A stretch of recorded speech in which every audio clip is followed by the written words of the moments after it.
All right, everybody. I think we have gone live. Lori Swanson here, your uh, CEO of Inspire Tech, a career coaching firm for women in and around technology, and also the founder of Career Alchemy Academy, which is a membership community for women who are supporting each other in reaching their career and life dreams through you know, coaching and community support and networking opportunities and connections. It's just a wonderful place to be. And so feel free to follow the link that's going to be over my shoulder as soon as I change my background to the Career Alchemy QR code. And so feel free to come and connect with me, sign up for Career Alchemy Academy or DM me. Let's talk and let's think about where you're at today. We're almost mid-year, right? 2026. Where you want to go, and then what's in between can be a little foggy, and that's where I come in. So I'm always here and ready to help you build a career that aligns with who you are joyously becoming. And I'll talk even more about that next week. I've been working on that blog. But for this week, this is one of my favorite blogs in a while. Like, I will admit, last week's blog, which of course is what I read here, not read, but talk about during these live,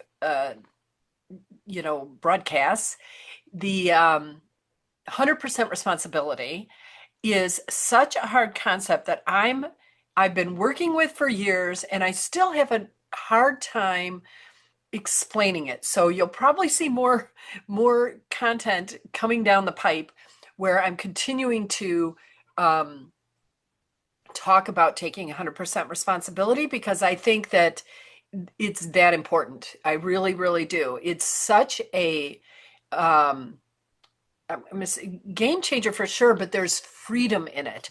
And it can, when you think about it, 100% responsibility, it can feel like more, I've got to add more on my plate to be 100% responsibility, but it's not that. So I'm going to keep talking about that, but that's not what I'm talking about this week. This week, one of my favorite blogs, because it just rolled out of me. It was one of the, compared to last week's, which was a harder slog. And I was confused by it in some places. So I know I was confusing other people. So I apologize for that. Not every thing I write um, is clear sometimes. Sometimes we're just unclear, but the concept, I'm telling you, the concept is worth continuing to go after. So I will do that.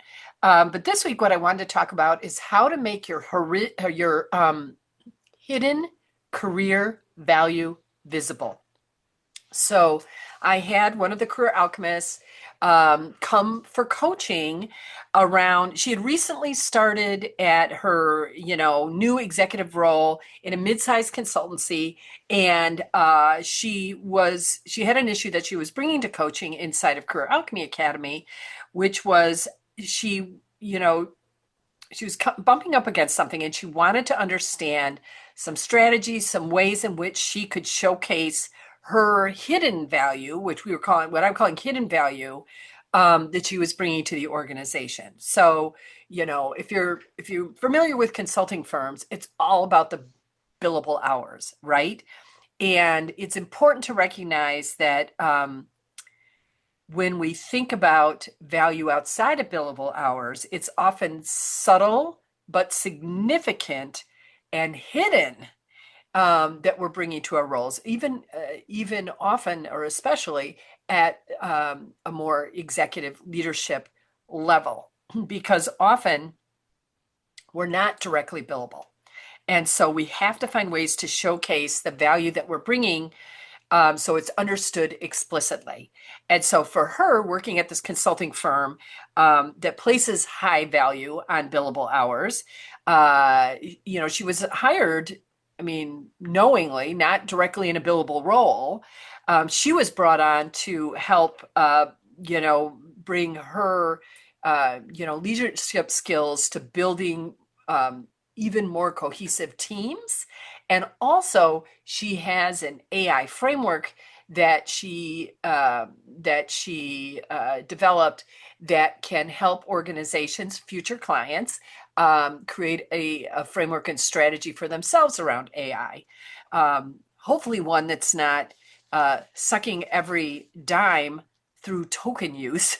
And if you know, you know, um, something more that's actually bringing, uh, you know, uh, bottom line savings. They're talking about all this time savings, but this financial, I'm going down a little tangent here, but if you know what I'm talking about with this token use and the charge, it's just, it's crazy. And all these gains we think we're making with reducing headcount are going to be lost in um, financially through this token process, but also we know that there's also a lot of other losses that come when you try to replace humans with tech.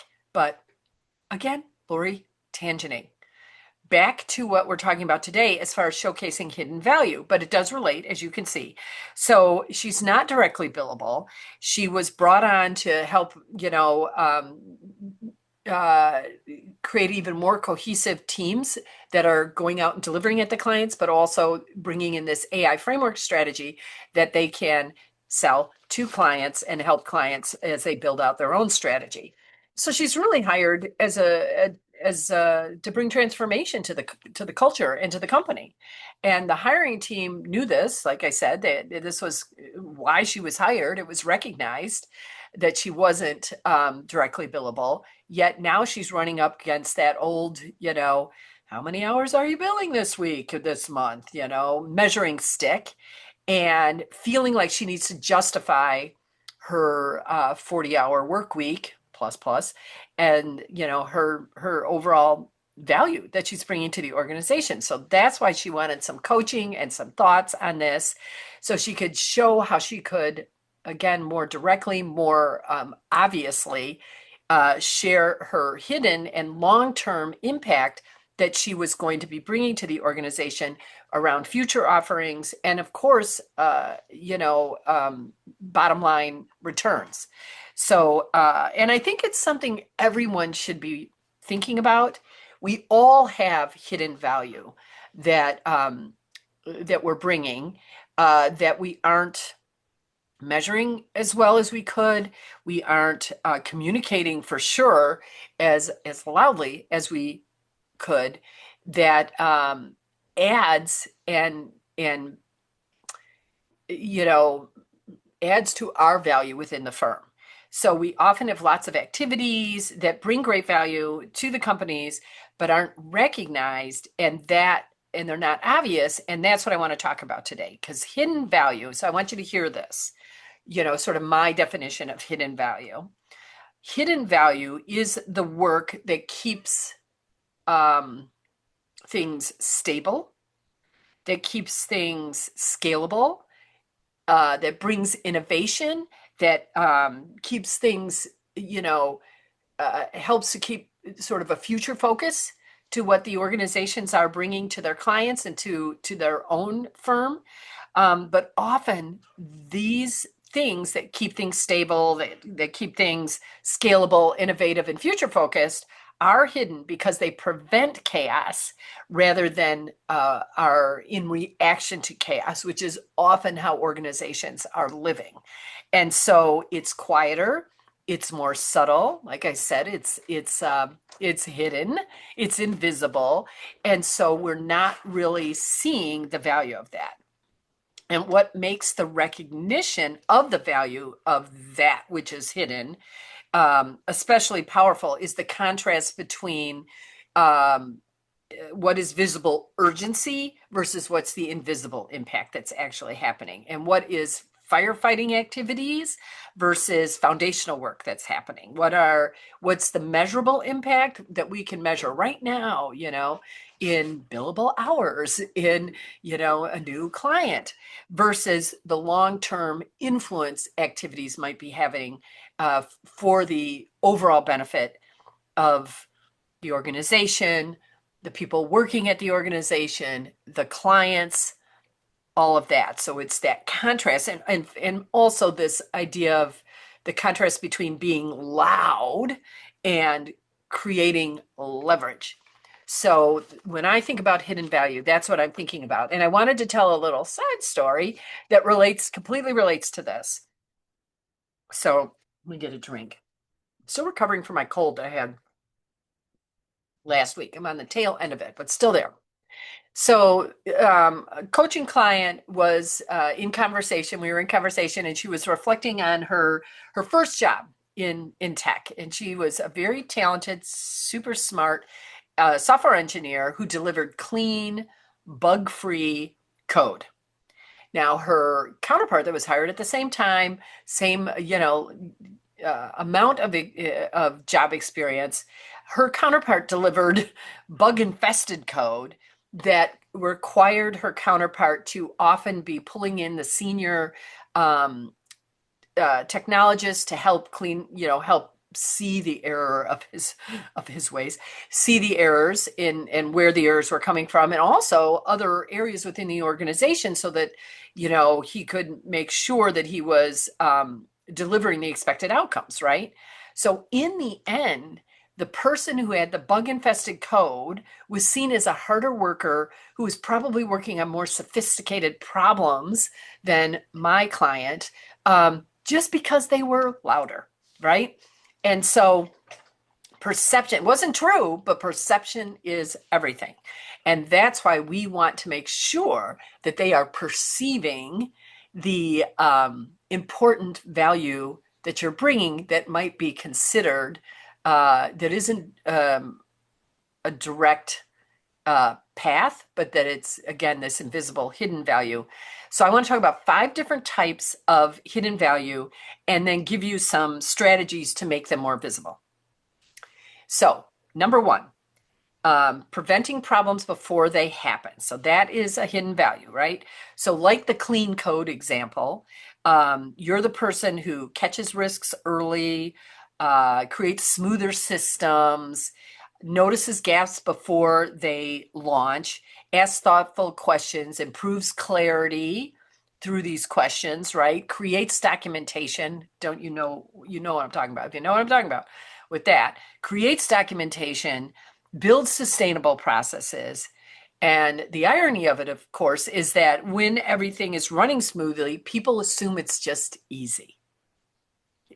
But the visible strategy around this is to start documenting where you're avoiding risks and creating efficiency gains. So when we're talking about preventing problems from happening, the visible strategy is documenting the, like I said, the efficiencies that are being created, the risks that have been avoided. So you can say something like, the new workflow that we just implemented, that I just created, or my team just created, helped reduce approval delays by 3 days. Or the updated intake process eliminated duplicate resources or requests, thereby saving time, saving money, right? I always like to add a "so what" onto the end of a statement. I talk about this when I'm talking about resumes. People talk, they suggest having percentages and measurable information on the resumes. And I'm always like, whatever your sentence is, ask "so what?" Like, why does this matter, right? And this is true here as well. Is, when you think about the expressing, the cleaner architecture reduced downstream revisions, then think even further at the "so what" past that. And that means XYZ, right? So translating, so for the first one that we're talking about, the first, I guess, hidden value is that you're preventing problems before they happen. So translating the invisible stability into business language and outcome is the strategy that you want to do.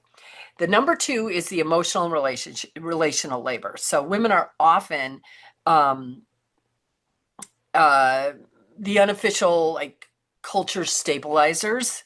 They are the conflict diffusers.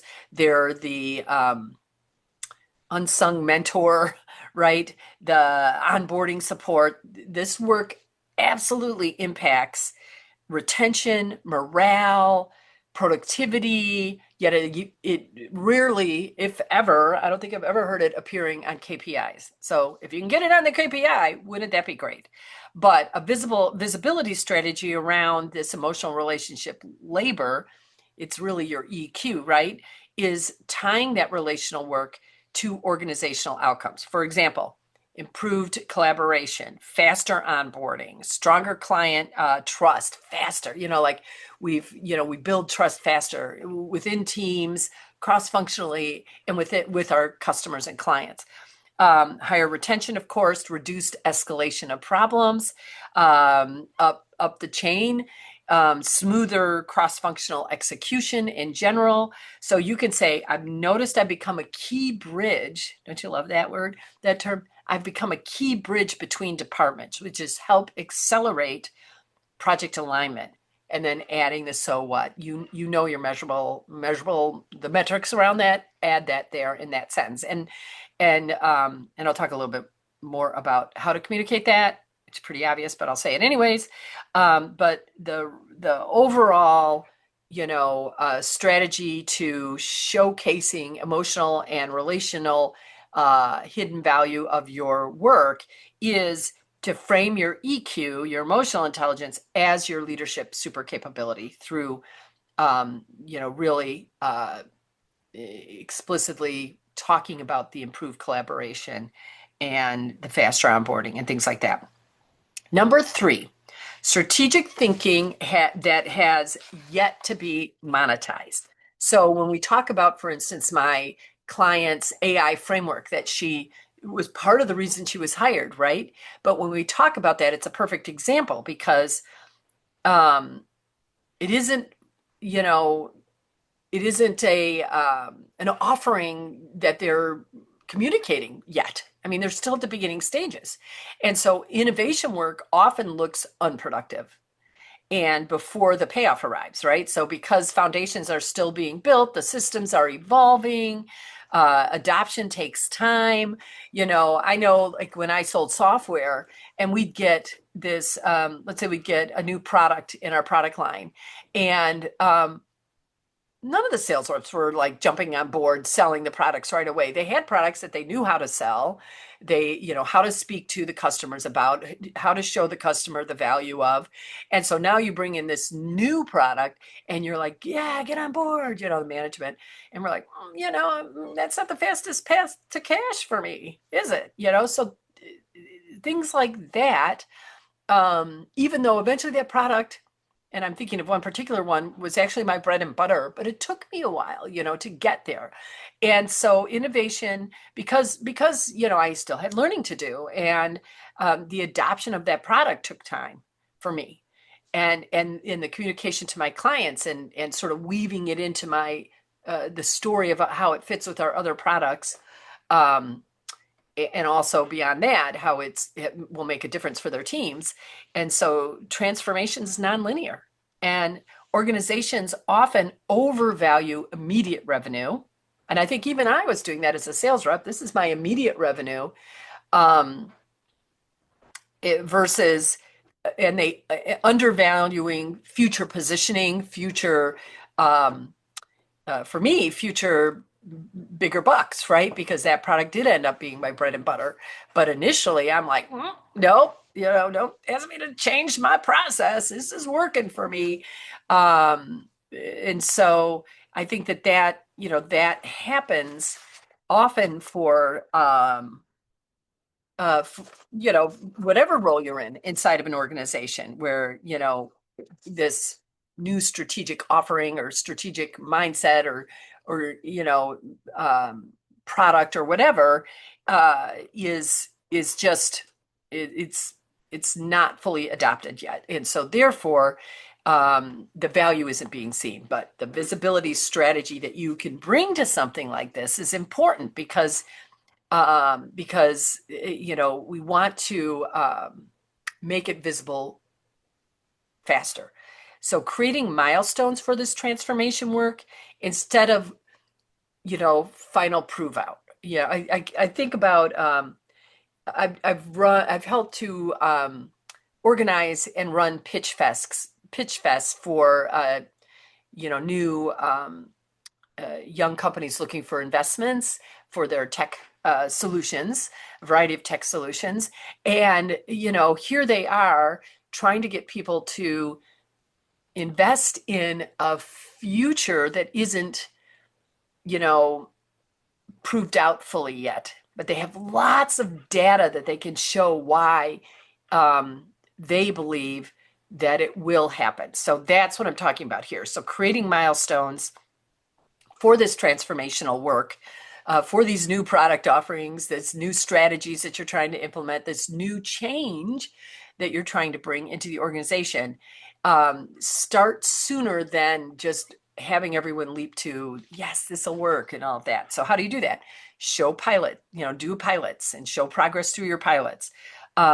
Document your adoption rates as they're happening, or even looking at competitive analysis and information and gathering that information to show proof, tracking efficiencies that are going to be occurring, highlighting future revenue opportunities, presenting frameworks visually. Like, I think this is really important because picture's worth 1,000 words, easy as that.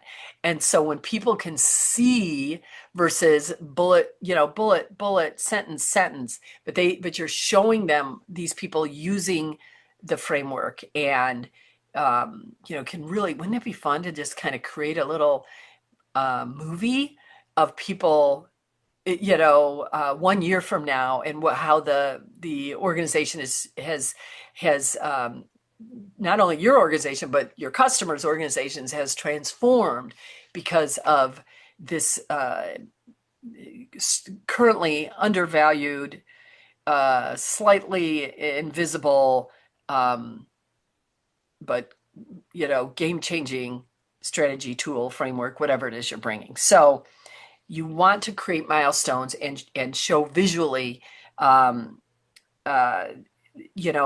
you're working on before it's fully launched, really, and communicate the strategic readiness for it. Like, you can show how that the strategy is in place even before you begin to do the actual tasks, right? So people understand progress better when they see the movement. So you want to show the movement. Number 4, quiet competence. So some people do excellent work without creating a lot of noise around it. Unfortunately, and this goes right to my client, the elegant coder, right? Unfortunately, workplaces often reward urgency or overextension, like lots of hours or constant escalation of things. Like they're putting all their what is this, squeaky wheel gets the grease, right? But it's like, really, if we let that squeaky wheel squeak a little bit longer and focus over here, that squeaky wheel might become, not necessary. Or when we finally get to it, there's so much other things in place that the squeak reduces, right? So that we're often, I know you've seen it inside the organizations, but we often reward those sorts of behaviors. Meanwhile, the calm high performer, like my client, disappears into the background.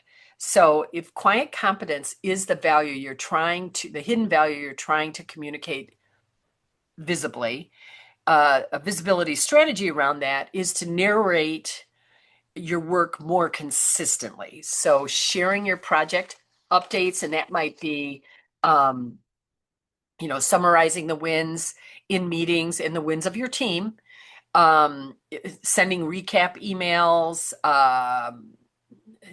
inside of your skip level and one-on-one conversations, connecting your work to the larger company outcomes. So if you could show how this is, because we know the company, will have their annual, like, these are the big things we're working on. And we know all of that stuff. So show how it ties directly to what they're already seeing as a priority. And then speak about outcomes, not just the tasks. And then number 5, capacity creation.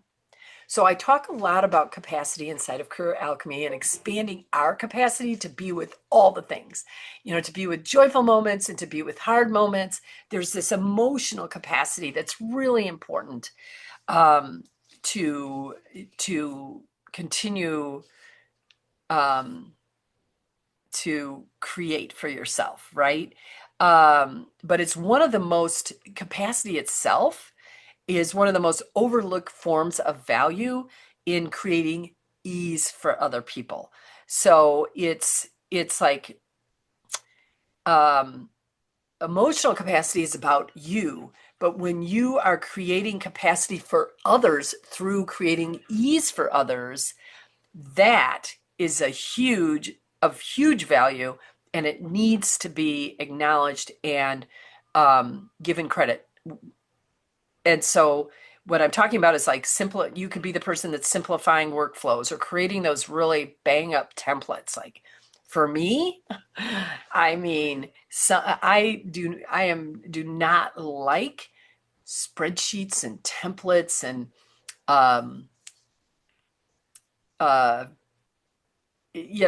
I just, and I like using them and I see that value, but the creating of them, and when I see a good one, I'm like blown away. It's like seeing a Monet in Paris when went to lingerie for the first time and saw, the water lilies, and I was like, whoa, and I feel the same way about, is that weird?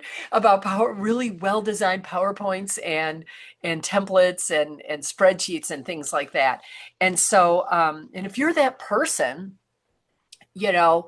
I get it, but not everyone gets it. Like there's a difference there. It makes a difference. And so if you're creating these bang up templates, or you're improving communications and how we communicate and the process of communicating information across the organization, if you're helping to reduce confusion, these are all, if you're organizing information or helping teams, organize information and move faster, all of that means their capacity is increasing, right? Through these things that you're doing. And so the person who creates clarity often saves dozens and dozens of hours, and nobody is tracking it. Nobody is tracking it. So the visibility strategy here for creating bringing visible the capacity creation that you, through the ease that you are doing within your work, is to quantify the time, quantify friction. So when you think about, friction being reduced, the resource savings, whenever possible, that's the strategy there. So I've helped reduce onboarding time by 25%. I've created reusable templates that are now being accessed across 4 different teams. I've centralized resources that reduce duplicate requests. And then adding your so what, and this means why there's a so what behind this, and, giving like exact examples, just stretching that out a little bit. So help your organization recognize that ease is valuable. Exclamation point, exclamation point, exclamation point.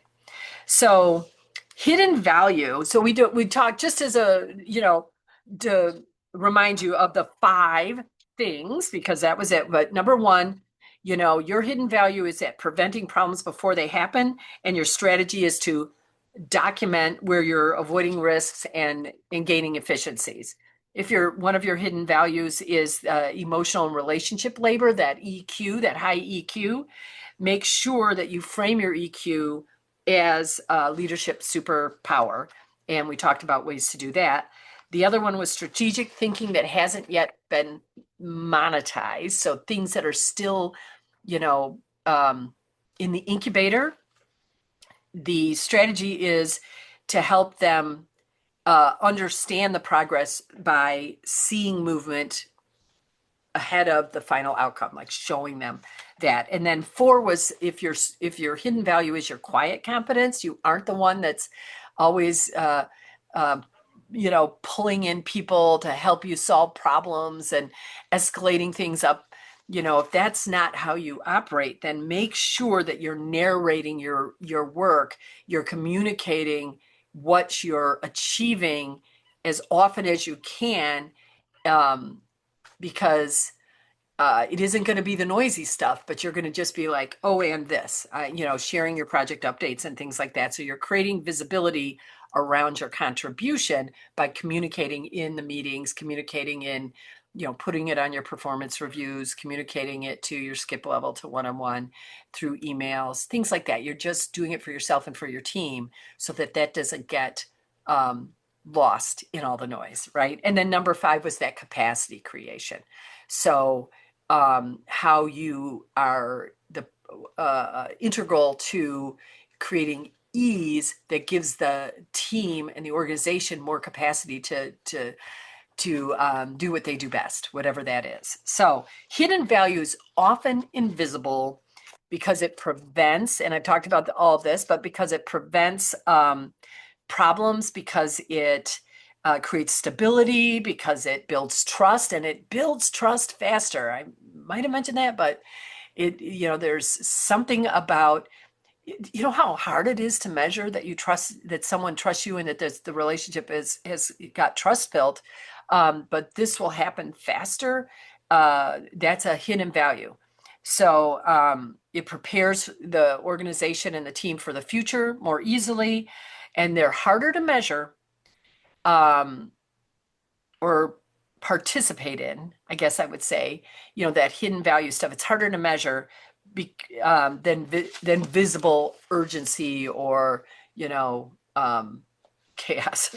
So, like the engineer with the buggy code looks busy, looks collaborative, looks needed, while my client who had the beautiful code looked less valuable because her excellence didn't require attention.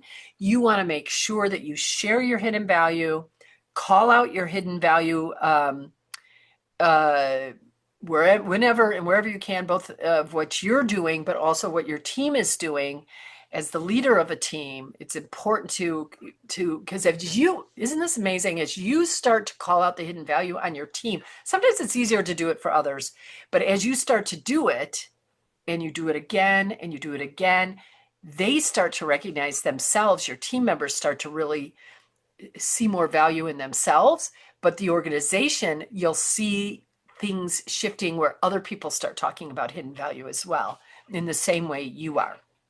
So you want to share it, share your own, and share your team's hidden value during meetings, performance reviews, skip level conversations, all of those things, because then your hidden value is now a beacon of light that you're following, that the team is following, that the organization is following, and you'll no longer need to justify your work to anybody, because it does shine like that beacon, and others can get behind it, others can elevate it. That's how valuable making visible your hidden value is, getting things elevated. So if you're feeling invisible yourself and you want a coach that wants to help you share your hidden value, and get and find work that acknowledges it and sees the value in it and elevates you because of it, then let's go. What are you waiting for? It's time now for us to coach together and join Career Alchemy Academy, be part of a community or private coaching. Both things are available. And what else can I say? I think that's it for today. I'm looking forward. I've already halfway written what I'm going to be talking about next week, and that is going to be a little bit different, a lot of fun. It's not 100% responsibility. I'm not there yet. I'm still percolating on that one because that came out so confused. It has a lot of stuff in there, but but there is hidden value in taking 100% responsibility. And I have to I have to figure out how to make it visible and easy for you all to get your arms around as I continue to get my arms around it, because it's going to make a difference, I'm telling you. But so is what we talked about today. So just decide to, um, like I would say, just track for a week, like where's my hidden value happening? Where am I, creating more ease for people, and where am I working innovatively or strategically, but the full outcomes aren't here yet, but how do I showcase that? So start to track some of that and then look for ways to communicate it so that you become visible. So there we go. And peace to everybody. Looking forward to seeing you same place, same time next week. I am here Wednesdays, 1 o'clock Central Time, live on all the channels or a few channels. And you know where to find me. Talk to you soon.